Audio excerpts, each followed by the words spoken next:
Assalamualaikum warahmatullahi wabarakatuh. Kembali lagi bersama saya Nurse Aitri.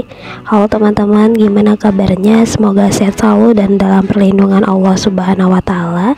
Bagi teman-teman yang baru mampir di channelnya Aitri, jangan lupa di subscribe terlebih dahulu, di like, di komen, dan di share ke teman-teman lainnya. Insya Allah video ini sangat bermanfaat. Dan jangan lupa juga tanda loncengnya diaktifkan, jadi nanti kalau ada video-video terbaru dari Aitri akan muncul notifikasi di handphone kalian. Bagi teman-teman yang ingin silaturahim ke media sosial Aitri, boleh langsung aja di follow ya di IG @aitrimilanda. Ini adalah akun Instagram pribadi Aitri.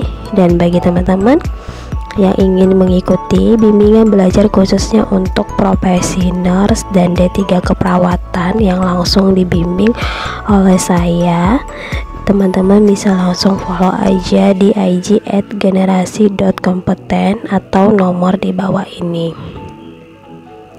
Bagi teman-teman yang mungkin gak mau ribet ngurusin STR atau yang mau buat baru, naik level perpanjangan, atau punya masalah di seputaran STR, masalah di STR, teman-teman bisa langsung follow di @uruskan aja atau nomor di bawah ini. Dan bagi teman-teman yang ingin mendapatkan informasi terkait seminar, workshop atau lowongan kerja di dunia keperawatan, teman-teman bisa langsung aja follow di @updatenurse ya. Jadi teman-teman boleh share atau mungkin mendapatkan informasi di sini. Teman-teman yang ingin share bisa langsung aja DM ke IG @updatenurse.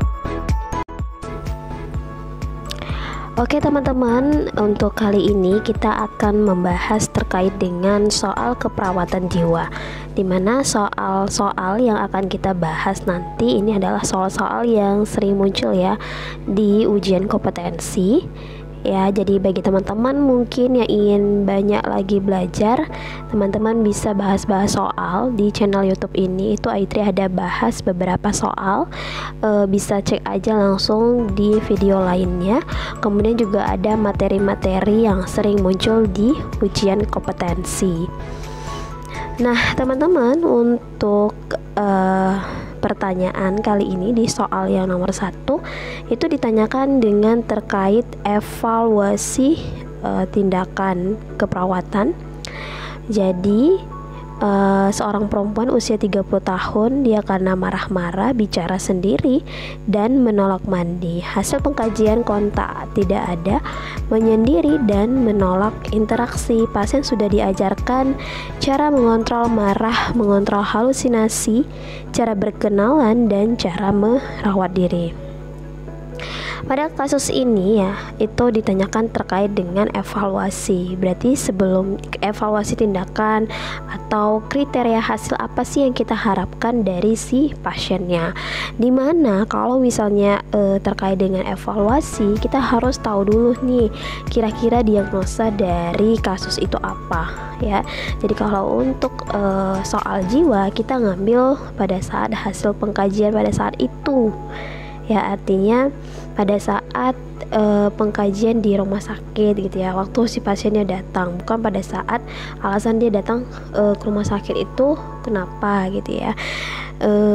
Jadi di sini dari hasil pengkajian kontaknya tidak ada, menyendiri, dan menolak interaksi gitu. Berarti kita tahu nih ternyata pasiennya itu adalah pasien isolasi sosial karena dia tidak ada interaksi, menyendiri, dan menolak interaksi gitu ya.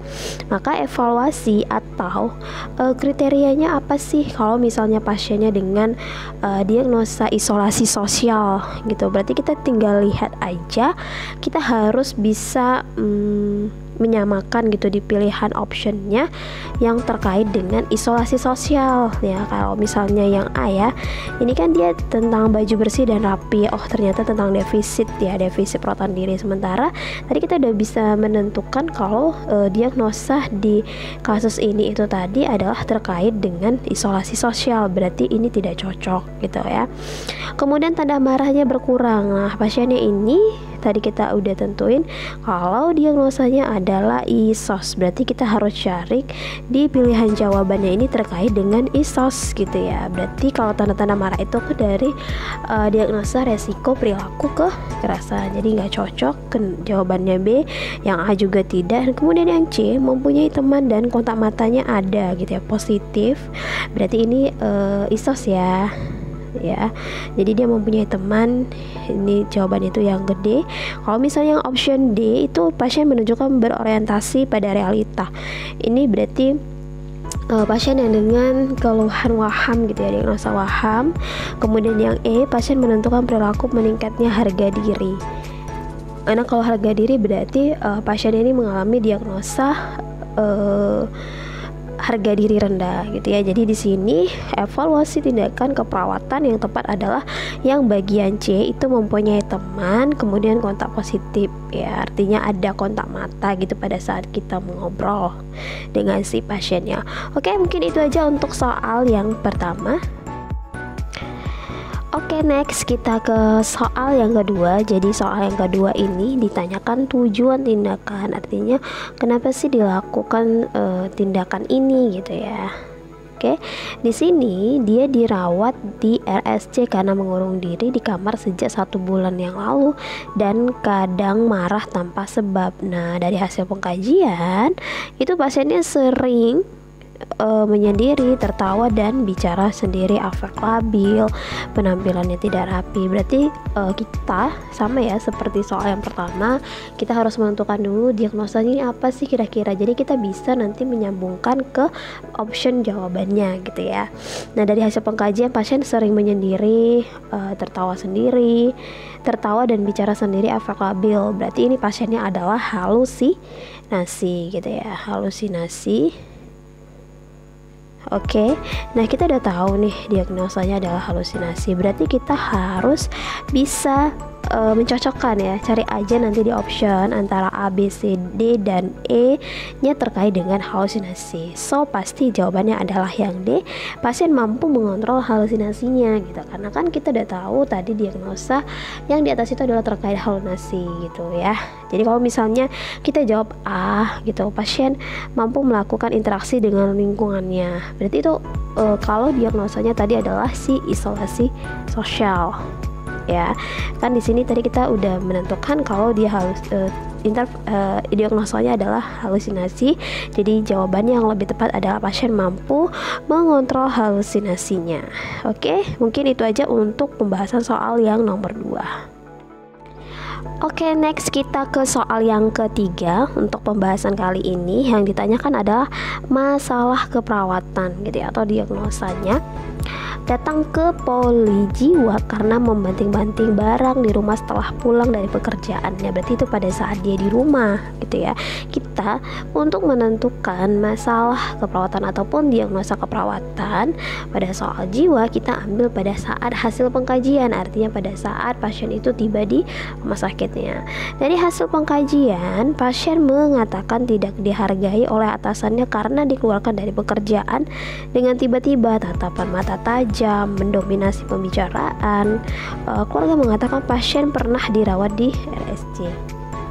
Jadi di sini tatapan mata tajam mendominasi pembicaraan, berarti di situ adalah kata kunci dari diagnosa resiko perilaku kekerasan, di mana untuk resiko perilaku kekerasan itu dia berarti belum ya melakukan perilaku kekerasan, belum adanya kekerasan. Misalnya dia tidak membanting-banting barang atau mungkin memukul tembok gitu. Jadi kalau bedanya dengan perilaku kekerasan, kalau perilaku kekerasan itu berarti si pasiennya itu sudah melakukan suatu tindakan kekerasan. Misalnya dia sudah memukul tembok. Nah, kalau pada kasus di atas itu tidak ada tanda-tanda dari perilaku kekerasan, tapi yang ada terkait dengan resiko perilaku kekerasan, di mana datanya itu adalah yang pertama tatapan matanya tajam, kemudian mendominasi pembicaraan. Maksudnya mendominasi pembicaraan itu berarti hanya si pasiennya aja nih yang ngomong terus gitu ya. Oke, kemudian kenapa jawabannya bukan halusinasi? ya.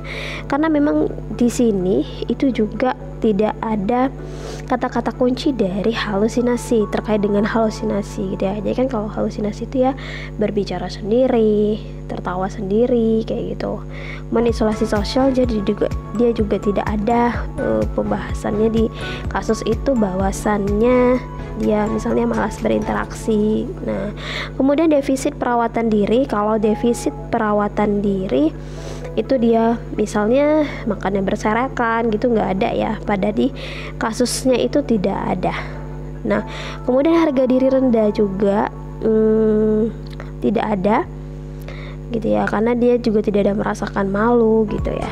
Oke, makanya di sini jawabannya adalah yang bagian E, itu resiko perilaku kekerasan. Mungkin itu aja untuk pembahasan soal yang nomor 3.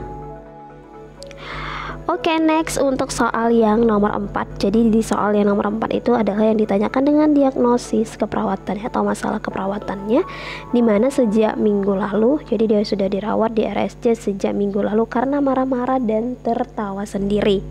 Nah, menurut keluarga, pasien kehilangan anaknya 1 tahun yang lalu.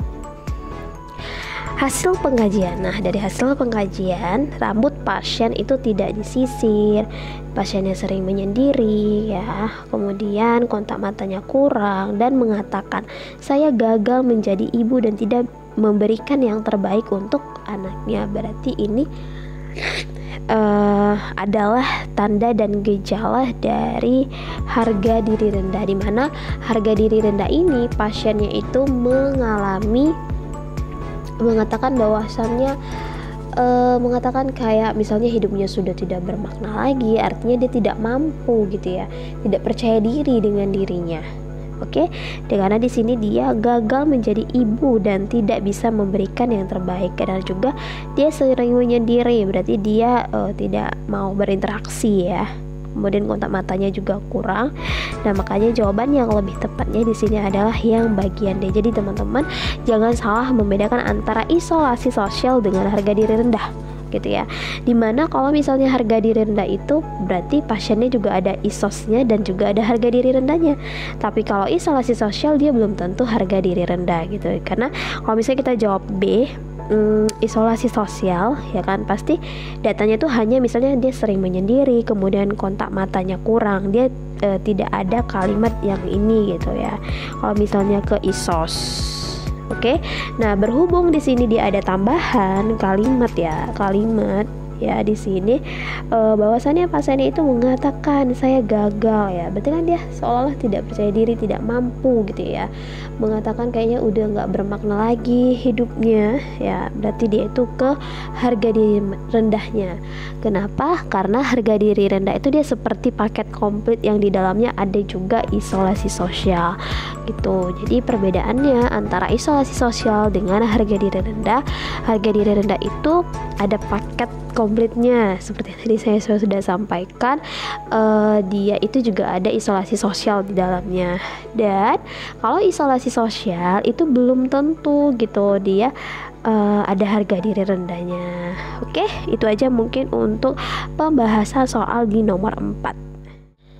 Oke, next kita ke soal yang terakhir. Untuk pembahasan soal yang terakhir ini yang ditanyakan adalah tahap berduka yang dialami, artinya fase kehilangan ya. Dan soal ini adalah soal yang pasti keluar sih, karena memang setiap periodenya itu soal ini pasti keluar gitu ya. Di sini dia dirawat di RSU karena mengalami patah kaki akibat kecelakaan motor sehingga harus diamputasi. Hasil pengkajian saat ini pasien terlihat banyak diam, menolak dikunjungi dan mengatakan andai saja.